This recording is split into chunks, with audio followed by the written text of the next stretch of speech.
Hello, everybody. All right, hello. This is Mira, and this video is about trans identity. And I guess this is going to be a slightly more philosophical video than usual. And the reason I chose this subject today was because, as you can tell, I'm only very, very recently into like hormone therapy, and it hasn't really started showing yet, except for my skin getting a little bit softer, and I can tell there's a little bit going on there. And it's But I think that one thing that we don't talk about enough when we're talking about transition is that it's not simply a matter of our bodies changing. There's the mind changing. And it's not just because of hormones, it's also because of a couple of other factors. So I'm going to wax philosophical, as it were. Now, one thing I think that we often address is that we invest so much in this transition. We invest so much in this whole process because we've been unhappy with ourselves our whole lives. We haven't felt like that who we are is reflected in this body. That when we start going through transition, we start embracing being a woman. Something else happens simultaneously, and that's that the part of us that was identified with a man, all those interests, tastes, habits, hobbies, subtle patterns of thinking, they all start disappearing, leaving nothing in their place. And it's not like suddenly you're just this woman and you have all these new interests and tastes and you're suddenly this, oh, I'm so happy being the real me. No, you have to find all of that. You have to find it. And I think that's what I'm going through right now. This is me talking about myself, because it's not overt things that have changed. I still like the same kind of movies, for example, or I'm still into the same authors or what have you. But it's that large aspects of how we deal with the world, how we deal with other people, how we think about ourselves, how we think about our body, how we think about social issues, is all bound up in who we think we are. And we have just literally affirmed something about ourselves. And that affirmation carries with it also simultaneously a negation of everything else about ourselves that doesn't fit with the reality that affirms. So suddenly all these attitudes that I had to survive as a man are gone. They're just gone. Poof. And they didn't make me particularly happy. I always felt like I was acting. But nonetheless, they did give me sort of a basic identity and sense of self in the world, even if it was a sense of self that I was squirmy and uncomfortable and insecure about. But nonetheless, it was a sense of self. And I think a lot of trans people go through this. You see that blank look, like we're just waiting. We're just waiting for something. We don't know what, but we're waiting for something. We're waiting for that void to be filled with whatever's going to come out of us as a result of the transition. And I'm in that void. And I guess if you're in that transition, in that existential space where the old you is sort of disappearing,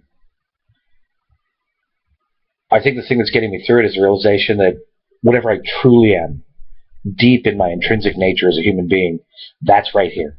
That really can't go away, as long as I'm actually like living and breathing and whatnot, and probably afterward too, actually. But still, it's like, I just have to figure out what it was. It makes me realize that I didn't know who I was before. I knew who I thought I was. We all know who we think we are. We're in a perpetual process of discovering ourselves as we mature and as we grow up and as we get older. And I think that's really important to do. But I also think that when you're in that existential space, it's easy just to run out and buy clothes and makeup or whatever it is that you do to try to affirm or erect an identity to make that void, that emptiness go away. But I don't really think that's the solution. I personally believe that the solution is to be really open and stay right here, and allow whatever really is to come out. Because only a small part of what we actually are is transsexuals or transgender people. Only a small part of what we are is male or female. We're much more than that. We're this collection of thoughts and feelings and unique life experiences which have created this individual which shares all the same components as every other individual on the planet, but yet they're arranged differently with each of us to make a completely unique person. And that's true of everybody, however conventional they may seem or not. And so I think that the realization that we're in a void when we're transitioning, in a sense, is the realization that we've always been in this void. That if we don't know who we are now, It's because we didn't really know who we are before. And I don't really think anybody does, trans or otherwise. Sorry, that was bothering me. Anyway, but it's this one's a little bit too tight. But it's that we don't really know who we are because we didn't know who we were before. We knew who we thought we were. We constructed an identity based on our life experiences, based on our social expectations, etc. And that identity sufficed for a while. But it never seemed real, and it frustrated us. And we had all these feminine feelings and what have you that made us eventually form ourselves as a woman. But I think it's important not to turn that into identity. Because if that becomes an identity, then you still don't know yourself. You still just have created an identity. And now you're like, oh, my name's Marianne, I'm running around, everything's great. Ooh, yeah, ooh.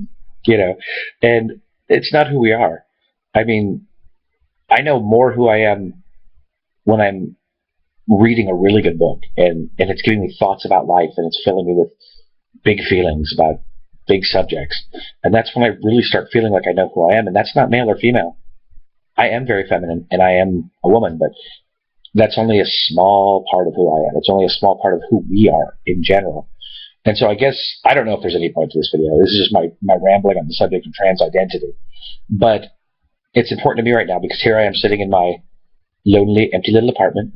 My mother barely speaking to me because she doesn't know how to handle this. Her 38-year-old son who just got back from living overseas and having this career over there for a while, and then trying to find a career here, and it's really hard because it's America right now. America is in the crapper at the moment. But, you know, and she sees me with all these struggles, and she thinks I'm losing my mind. But just somehow all of this has just made me go, bah, I'm a woman, bah! You know, and of course the clues have always been there, and you could have seen them. Sorry, I'm rambling. But how that relates to identity is what I'm saying is that I'm in a void right now in my relationships and everything else. But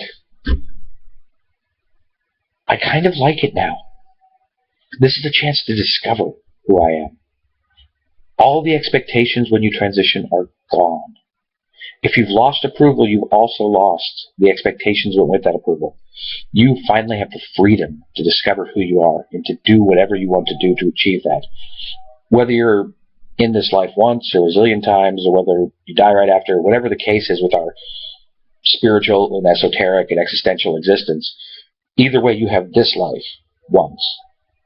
And to not discover who you are, to not try to solve the mystery of life that's sitting in front of you, would almost be a waste of life, I think.